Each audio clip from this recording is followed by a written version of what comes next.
So welcome, Caitlin. You're the founder of MioMai, Mhm. and we're here to know a little bit about you, about your business, and how you're doing in this strange time. How you're able to still serve the people that love your shop. I recently had friends from New York State that came and driving to my house saw the sign Miomai and couldn't believe that this was the Miomai that they saw on national TV. So you kind of big deal, I guess. I didn't and know you were on national TV. and locally, we've seen your shop for a few years now, but yeah, it's a good time right now to connect and to know more about you. So welcome. Thank you. So how did you start this Hmm. company, and like how did it all start? How did you first get the idea of making pies? Tell us. It's kind of a long story that I'll try to make short, but I always like to bake and cook. In college, I went to CSU. I grew up here in Fort Collins as well, and I worked in a couple coffee shops. I worked at Deja Vu for years, and then I worked at Cafe Ardor, which was also a little bakery, and just really enjoyed that. And then I did a year of grad school. I was studying to be an educator here and or abroad. Okay. For 2 years, I went to China for the Peace Corps. Hmm. Um, Loved cooking there. Loved learning about cooking Chinese food and stuff. And then when I got back, I was finishing my master's, and I was missing kind of the college or the coffee shop life. Mm-hmm. So I got a job at a coffee shop, the Bellevue Bean, which Okay. everybody in Bellevue should remember. Mm-hmm. Um, that's actually where I met my husband, Jason. He started working there the same time I did. Huh. But I was just looking to make a little extra money, and so I asked the owners if they would sell pies that I baked. And they said, like, if you legitimately get your business license and the health department and find a kitchen and all that stuff. So I started doing that, and I baked out of Gibbs Bagels Okay. because I worked for them actually right after I got out of the Peace Corps. I was a baker for them. Um, so yeah, they let me use their bakery, and it just started growing. And then the owners of the People Bellevue started Bean, really huh? liking your pies. So people started really liking your pies. Yeah, well, I hope so. I don't know. Like, we were selling some, and then the owners of the Bellevue Bean decided to open up a shop in LaPorte called the Cash Bean. And they were only there for a few months, and it's like a long story that most people in Bellevue know, but they kind of got kicked out of their shop. And so I ended up buying the business from them in LaPorte and renting that little building across from CLP Yeah. and doing like a coffee shop. And it was just me for a long time, working 5:30 in the morning to 6 p.m. and then going down to Gibbs to bake.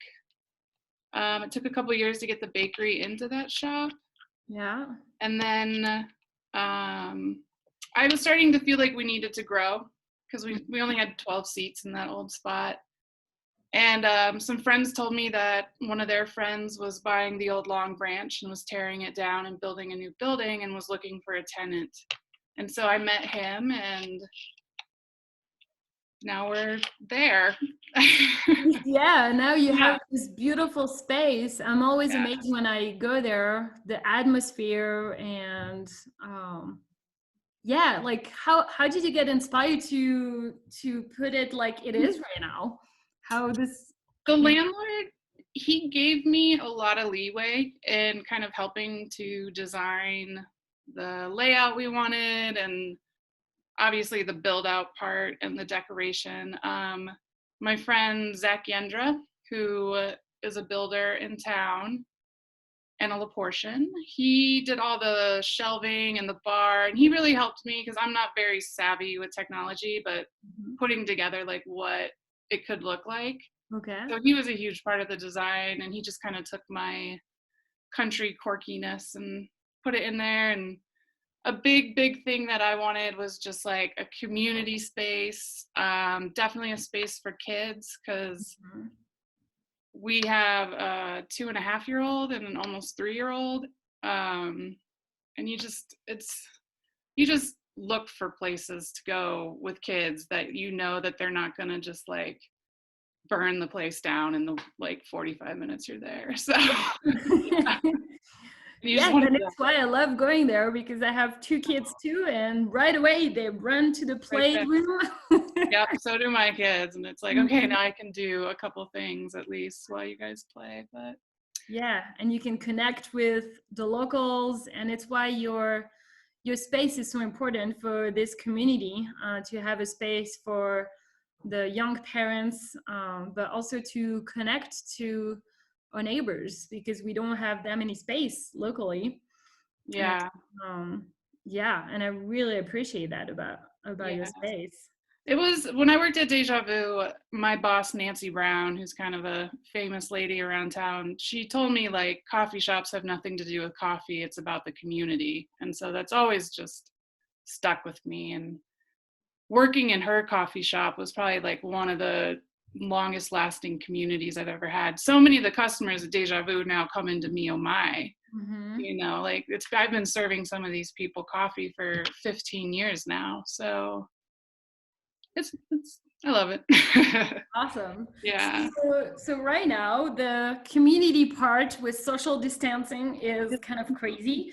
Yeah. And I think we're all yeah, honestly pretty sad to not be able to be, to come to our local shop or to connect with our neighbors.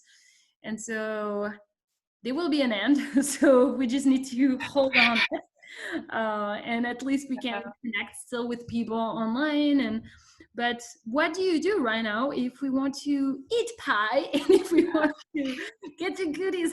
What's the process that you adjusted to service? So I feel like we finally have gotten to a place that we do kind of feel like we're in our new business model and we're getting more comfortable in it. It was definitely probably the most stressful 2 weeks of my life implementing it, and just every day waking up and being like, how is this going to change? How do we need to change? How, but and also a huge concern was, how do we keep our employees safe? So originally we went to just take out, but then the employees were expressing concern about people being in the building. And it was becoming too hard to like sterilize between everybody and make sure that everybody was safe and healthy. So we went to just curbside. So that's what we're doing. So you can either go online, and we created like an online store that you can buy from, just online and pay there. You can just call when you show up, or we have, especially because the weather is getting warmer, except for yesterday and today. You just, instead of using our main doors, we have like a back door where our bakery is, and that's where we want people just to pull up, because then we can see you and we can just bring out. So we're just trying to make it as contactless as possible. Baristas will come out with a mask and gloves and give you what you ordered, and you can pay over the phone, or we have this like little device now that we can bring out and you can just stick your card in and pull it out, things like that. So we're trying to adjust as much as we can, as quick as we can. We've also switched, or I guess gone in addition to what our menu is, we are doing some family size things. So you can get like a family size thing of the Spätzle mac and cheese, or we'll roast you a whole chicken, or whole quiches, which we've always done, just stuff like that. Or if you wanted to get a big sweet potato bowl. And then also of cooking too much, and so it helps a lot. I'm tired of cooking too for my kids. But then we're selling our, what we're calling pantry items. So flour, yeast, eggs, milk, bacon, deli meats, cheeses.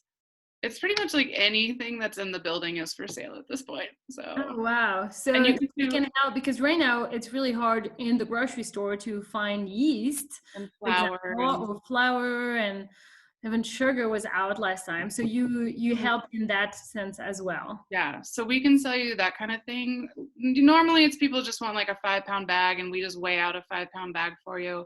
If you Okay. want something bigger, like a 50 pound bag of something or a 25 pound bag of something, we can go through our distributors and find those for you and then tell you what day you can pick them up. That's Um, awesome. yeah. If you go onto our online store, my husband Jason has been working like a dog putting it together so that you can really see. And like every day we're thinking of new things to add to it. Like even this morning, I was like, we should be selling spices. Like we have all these Mhm. spices, and Uh-huh. so yeah, it changes every day. We can also sell alcohol to go.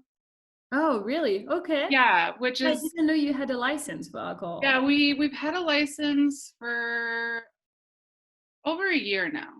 So um it's very strange. You cannot consume any alcohol on site. So we were having some problems with on really warm days having cyclists get margaritas and then just drink them in the parking lot. But like the law right now is you cannot drink on or you cannot stay on the premises. Technically people should not even be like eating in the parking lot. Um so yeah, you can buy alcohol from us. You just have to take it to go. Okay. You can even buy like quarts or gallons of cocktails. Like you could come get a gallon of Interesting. margaritas. I mean, it's so weird. It's everything we've been taught not to do. But I mean, we are fully stocked on liquor that's really hard to sell right now. So it's a great way to support us. Like the Yeah. markup on alcohol is amazing. So Yeah. Yeah, and if you want a gallon of margaritas, we can do that for you. interesting. Well, I'm sure a lot of people will be interested because in those days, it seems like you're going to the liquor store to make your 15-day reserve, and somehow 4 days later, you're like, all Yeah, it's right, gone. yes, It's I gone. need to I restock know. here again. Yeah, Yeah. alcohol can help in those times. Yeah. Um, well, that's super helpful. Right now, what do you think? What are you the most proud of in your products that you like, oh, try this, pie, or try this. Personally, I love your Lux bagel. I love them. Like the pickled onion are Yeah. amazing. Are you doing them yourself, the pickled Yeah. onion? Yeah. So Ah. if you wanted to get a quart of pickled onions, we can sell that to you now. Oh, wow. Yeah. Okay. Anything on our menu, we can now sell however we want to.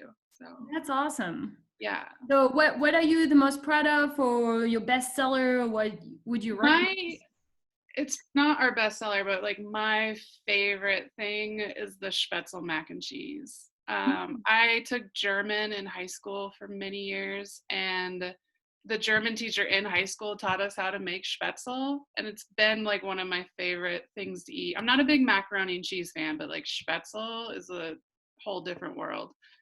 And so when we finally got that on the menu, I was like, That's awesome. Well, I didn't try it yet, so you I have think to I go should try try it. them. It's like an egg Gallon of noodle. margarita, Yeah, order a tray of Spätzle and a gallon of margaritas. and I'm set for the weekend. Maybe a pie. That's awesome. Well, thank you so much for answering this, because I think Yeah, a lot of people feel that they want to support a local business. I personally think, all a small business around is actually what create the community, what create the link, the physical link. And we need to be there for you guys right now, because we're going to lose you all of, like it's not yeah, possible. So we need to find ways in the way to be respectful of the law and respectful of the fact that COVID might really be bad in Fort Collins. We never know. So the way that you're doing it, and still serving, you haven't lost your purpose, you haven't lost, your business model. It's just the how you can yeah. still serve us. And it seems like you reacted extremely fast and well to that. So now, Well, just on another note that people should know, we as a small business are obviously going after those small business loans that they're offering right now, which can be forgivable. We've applied for them. Apparently they've run out of money. Hopefully there'll be more money coming. It would help us so much if we could get one of those loans. The numbers that we're pulling right now, I hope, I pray every day will keep us alive until this is over. I don't know when they're going to let restaurants open back up. Yeah. I think it's going to be months and months and months from now before our community gets to use our building in what feels normal. Yeah. And that just really hurts our numbers. And so we're doing our best to get some of that loan money, but the best, like what we need right now is just business. So just keep coming. Yeah, exactly. Yeah. And I think it's in our interest as a community to keep you guys alive in whatever we can do. But also, it's like I miss your pies, for a little bit. And like and it makes us happy right now in this time to eat a good pie. So you didn't have to make. Yes. Or clean up. I'm so sick of dishes. I'm so sick of dishes. We have to cook so much right now, like all the meals. And it's okay, at first it's like a challenge and it's fun. And then it's starting to be tired because our culture, I consider our culture, like my culture, becoming American. We eat out a lot, and it's part of our quality of life. So we need that to go back to normal, and this will be a new normal for now, but we can still make this happen. And so thank you for like adapting to this and still serving everybody that loves you guys. Well, and just something I want to mention for people, 2 other ways we tried to adapt is that we took our fresh fruit wholesaler or fresh produce wholesaler, she switched to home delivery, but the fees were kind of high. Okay. And so anybody can go onto her website, there's a link on our website, and order fresh produce through her. And Mio Mai is a drop-off spot. So if you don't want to go to the grocery stores, she drops off at Mio Mai Monday, Wednesday, Fridays. You just have to put your order in like 48 hours beforehand. Okay. And then the other thing that we've started doing, there's a lot of families in the CLP community that struggled normally. And more and more of them are struggling through this from losing jobs. And so we've set up a donation fund on our website that people can donate to, and then we are taking that money and buying produce for families. CLP takes the produce and other goods and donates them to these families that pick them up twice a week, I think. Wow. So if you have the money and you're not one of those struggling, you can go to our website and donate to CLP families that could use some help. I talked to the principal and she said every week there's more and more families showing up. So it's needed right now, and I think we'll need it for weeks and weeks to come. So that's beautiful. That's amazing, because I think I think a lot of people can right now help, and it's it's a crisis and it's a hard time, but it's also a beautiful opportunity for people to come out into action. And by giving, you always, it's kind of like karma. You feel really good about yourself because you're helping your community, and you feel part of your community, and you know that it has a deep purpose. So this is awesome. I'm super glad to know that. We've been trying to do as much as we can. Like when this first started, my dad came over, and of course I was in like crisis anxiety mode of, am I going to have a livelihood here? And he was just like, you can't do the what if game. He was a Vietnam vet, and he was telling us that a few days before they'd go out into the field, they would tell you. And so you spend a few days like, what if this happens? What if that happens? And And he was like, you would just make yourself sick doing that. And so you eventually just had to be like, what is the mission? Like, what's the next step? And trust in your training and your knowledge and the people around you and all of those things. So for us in that time of panic, it was like, okay, so what is the mission? It's to feed our community. Yeah. And all of our community, not just our customers, but people that don't even come, and families that really need help that are up in the canyons and can't get down to the food bank every single day, you know? And so what's the next step? And that changes every day. So, but we're just doing everything we can. But I feel as an entrepreneur, you already took a huge risk, right? You know, as being a small business entrepreneur, it's kind of always kind of having to adjust, and there's always things, you know, a little bit chaotic. And so nothing has changed in that sense. It's just more intense. But you know how, like, I'm sure before this you had many situations where you're like, oh my gosh, how are we dealing with this? And you figure it out. Yes, exactly. It's what, especially with 2 toddlers. Especially so yeah, it's just more intensified, but you found some solution before, and here right now the problem seems a lot bigger, but at the essence you still can find your way to serve people and help your community. So this is awesome. We'll do everything we can, and we're really lucky to be in LaPorte, because LaPorte will support us. We're not competing with all of Fort Collins, and so if we just stick it out as a community, I think we'll be fine on the other end of it all, no matter how long it lasts, which is what I'm worried about. But but in the same time, it's uncertainty, and that can freak us out. But in the same time, we'll just find new ways to be able to still use you guys. And perfect. Well, thank you so much. So this was Caitlin with Me Oh My.